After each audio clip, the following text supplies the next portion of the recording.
ठीक ऐसा हो जाता है एक आदमी जब उसके अंदर टेस्टोस्टेरोन का लेवल बहुत कम हो जाता है, और जब किसी व्यक्ति के अंदर नॉर्मल टेस्टोस्टेरोन का सिंथेसिस हो पाता है, ब्लड में टेस्टोस्टेरोन की मात्रा नॉर्मल होती है, तो आदमी ऐसा दिखता है। इंडिया में जनरली 25 साल की उम्र पार करते करते लड़कों का पेट निकल जाता है, मसल मास बहुत कम हो जाता है, फैट एक्यूमुलेशन भी बहुत ज्यादा हो जाता है। 30 की उम्र की बात तो धीरे धीरे लिबिडो भी कम होने लगता है और सेक्सुअल एक्टिविटी भी कम देखने को मिलती है। गली गली तो आपको हकीम मिल जाएंगे इसको ट्रीट करने के लिए, क्योंकि भारत में ये प्रॉब्लम बहुत ज्यादा कॉमन हो गया है। और ये सब होता है केवल और केवल लो टेस्टोस्टेरोन की वजह से। अगर किसी व्यक्ति को अपने टेस्टोस्टेरोन लेवल को नॉर्मल करना होगा तो उससे पहले इन आलतू फालतू की बातों को छोड़कर सबसे पहले तो ये जानना चाहिए कि आखिर टेस्टोस्टेरोन बनता कैसे है, क्या चीजें हैं, कौन कौन से ऑर्गन हैं जो इसमें इन्वॉल्व हैं टेस्टोस्टेरोन के सिंथेसिस में। एक बार ये जान गए तो हम अपने टेस्टोस्टेरोन लेवल को नॉर्मल रख पाने में काफी सफल हो पाएंगे।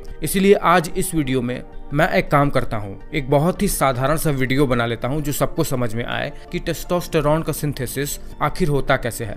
देखिए, सबसे पहले तो मैं आपको ये बता दूं कि टेस्टोस्टेरोन एक स्टेरॉयड हार्मोन है। स्टेरॉयड हार्मोन कोलेस्टेरॉल से बनता है। कोलेस्टेरॉल हमारा शरीर खुद भी बनाता है, जो हम कार्बोहाइड्रेट वगैरह खाते हैं या हम जो घी तेल वगैरह खाते हैं उससे भी ये कोलेस्टेरॉल बनता है हमारे लिवर के अंदर। याद रखिएगा, कोलेस्टेरॉल लिवर के अंदर बनता है। तो लिवर सबसे पहला ऑर्गन है टेस्टोस्टेरोन बनाने के लिए, क्योंकि लिवर के अंदर कोलेस्टेरॉल बनता है। डायरेक्टली टेस्टोस्टेरोन का लिवर से कोई मतलब नहीं है।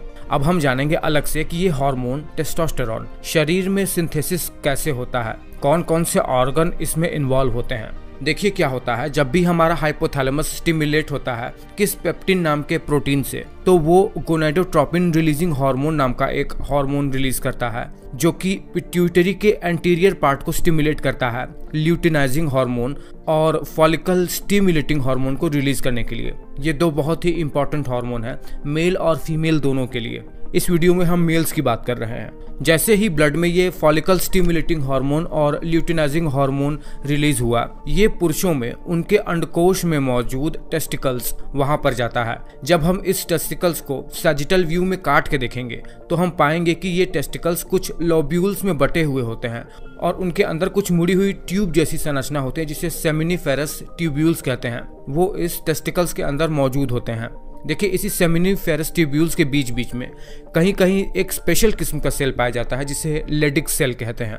होता ये है, ये ल्यूटिनाइजिंग हार्मोन इस लेडिक सेल को स्टिमुलेट कर देता है कोलेस्टेरॉल को यूज करके बहुत सारे नए प्रकार के केमिकल को बनाने के लिए। देखिए क्या होता है, सबसे पहले यही कोलेस्टेरॉल से प्रेग्नेनोलोन नाम का एक केमिकल बनता है जो आगे प्रोजेस्टेरॉन में बदल जाता है। यही प्रोजेस्टेरॉन आगे चल के DHEA यानी डिहाइड्रोएपीएंड्रोस्टेरॉन में बदल जाता है।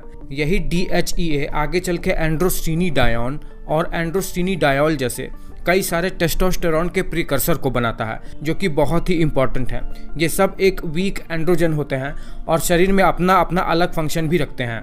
आपको बता दें कि एंड्रोजन एक मेल हार्मोन होता है। इसमें कई सारे स्टेरॉयड हार्मोन होते हैं, टेस्टोस्टेरोन इनमें से एक है।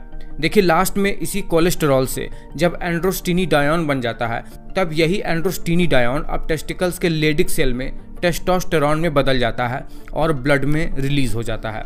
आपको बता दें कि टेस्टिकल्स के अलावा हमारे टेस्टोस्टेरोन के प्रीकर्सर जैसे एंड्रोस्टिनिडायोन, DHEA यानी डिहाइड्रोएपीएंड्रोस्टेरॉन हमारे एड्रिनल ग्लैंड के कॉर्टेक्स में भी बनते हैं। ये बात मैंने आपको पिछले के वीडियो में बता रखा है।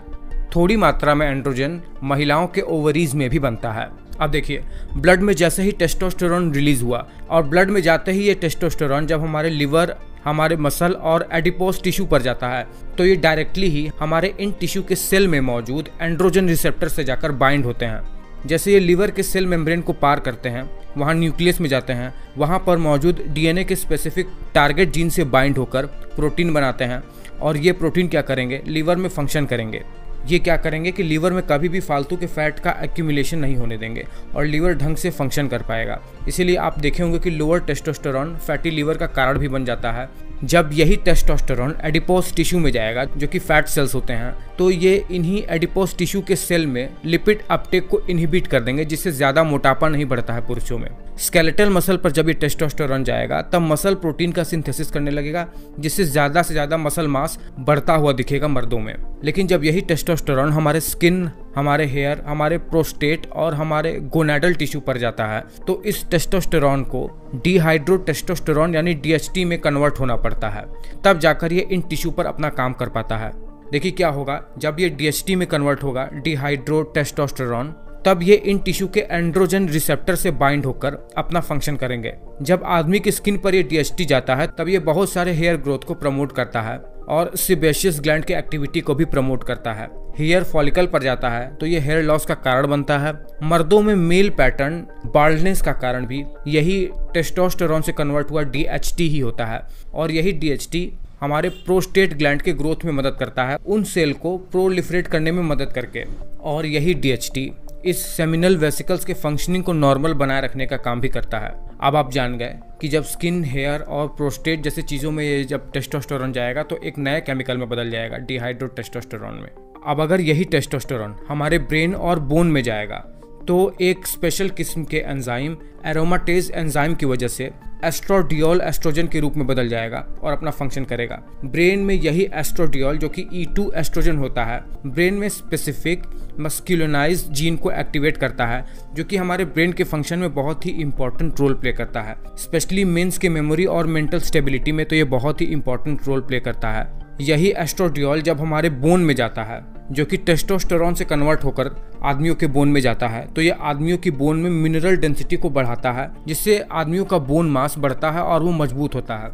इसलिए लड़कों में उनके स्केलेटल स्ट्रक्चर को बनाए रखने के लिए टेस्टोस्टेरॉन बहुत इंपॉर्टेंट है, क्योंकि वो एस्ट्रोडियोल में कन्वर्ट होकर, जो कि एक प्रकार का एस्ट्रोजन है और एस्ट्रोजन एक फीमेल हार्मोन भी होता है, वहां पर जाकर मर्दों के स्केलेटल को बनाए रखने में मदद करता है। और एक स्टडी तो यही बताता है कि जब प्यूबर्टी आने पर यही टेस्टोस्टेरॉन एस्ट्रोजन में बदलने लगता है तो ये हमारे ग्रोथ प्लेट को फ्यूज कर देता है, जिससे लड़कों में एक स्पेसिफिक उम्र के बाद लंबाई बढ़ना रुक जाता है। देखिए, टेस्टोस्टेरॉन का अपना बहुत ही इंपॉर्टेंट रोल है। कुछ मिथ भी है जो समाज में लोगों द्वारा प्रचलित करवाया जा रहा है केवल बिजनेस के लिए।